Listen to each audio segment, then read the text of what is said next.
Want to make your Samsung phone feel a lot faster? In this quick tutorial, I'll show you a simple setting that can speed up your phone in just a few seconds. First, open the Settings app on your Samsung phone. Now scroll all the way down and tap on About Phone. After that, tap on Software Information.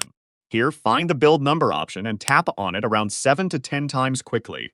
If your phone asks for your PIN or password, enter it to continue. Once done, go back to the main settings page. Now scroll down and you'll see a new option called Developer Options. Tap on it. Next, scroll down until you find the Drawing section. Here you'll see Window Animation Scale, Transition Animation Scale, and Animator Duration Scale. Tap on each one and set them to 0.5x to make your phone feel faster. You can also turn them off completely if you want even quicker animations. And that's it. Your Samsung phone should now feel much smoother and more responsive. If you found this video helpful, don't forget to like, subscribe, and hit the bell icon for more quick tutorials.